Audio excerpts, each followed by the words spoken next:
mumbled the brutish thug. He filled out the passenger seat. His large pistol filled out the crawl space underneath the passenger seat.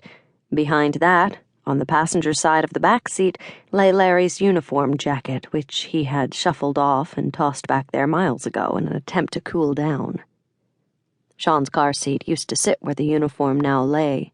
Their boy had outgrown the car seat years ago, but the suede upholstery still bore the scars of its indented imprint, as if the ghost of the car seat were actually still there. When the three of them used to go on long drives, such as visiting Marie's parents in Baton Rouge, toddler Sean often became antsy, and so Larry would distract him by contorting his face into absurd, clownish distortions, which Sean would spot in the rearview mirror and then do his best to imitate. Had Larry chanced to look in the rear view now, he might have noticed the police cruiser several car lengths behind him.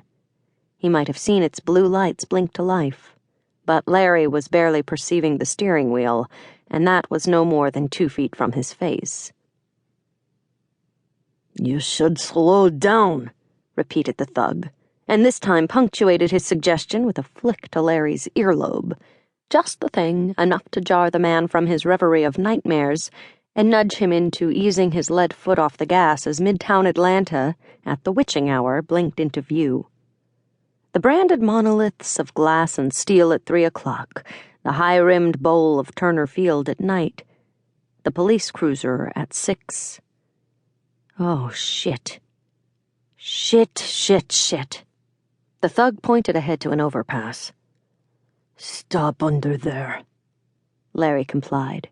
As the car decelerated, his breathing accelerated, pumping so much oxygen through his veins that his limbs and skull tingled. Pools of sweat oozed from his palms and slicked the steering wheel. He angled toward the breakdown lane underneath the overpass and waited for the cop to emerge from her vehicle. And he needed to calm the fuck down. He took a deep, steadying breath. Good. Now be centered. Pretend this is in the flight deck of a 757. That's 65 tons of American steel at your fingers, boss man. Yeah, that's right. Breathe. Step up. Good. A warm breeze curled in through the open sunroof and licked at the sweat on his neck. The policewoman was still in her car, taking her time. And why not? What was her rush? She was probably nearing the end of her shift. If she dragged this out, when she was through, she could simply return to the station, clock out, and head home to her family. "You will behave," the thug muttered.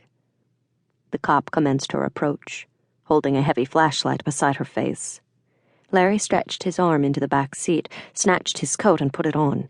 He was going to look presentable. He was going to look professional, and he most definitely was going to behave. For Marie. For Sean. "Sir," said the policewoman, "do you have any idea how fast you were going?" No, he did not, but was honesty the right play here? Would honesty expedite the situation and get him on the road to the airport? Perhaps, but why risk it? "I'm really sorry, officer. I'm covering a friend's shift at the last minute, and we take off in, an hour." Honesty? Yes. Obfuscation? Absolutely. "I'm sure there's a fine, and I'm perfectly willing to pay." She shifted her flashlight from his face to that of the sizable passenger and then back to Larry. Her own face appeared ghostly pale, but that just may have been a trick of the ambient light. "Sir, may I see your license, registration, and proof of insurance?" Larry fumbled for his wallet and handed her the cards.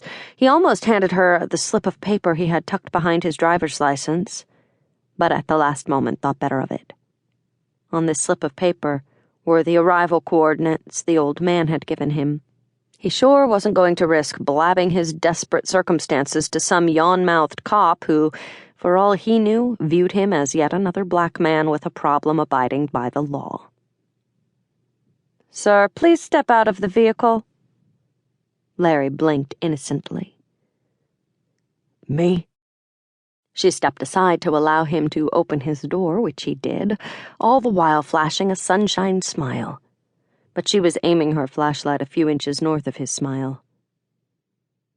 Sir, would you mind telling me? To keep listening to this audiobook, I've left you a link in the description so you can do it, at no cost thanks to Audible's 30-day free trial.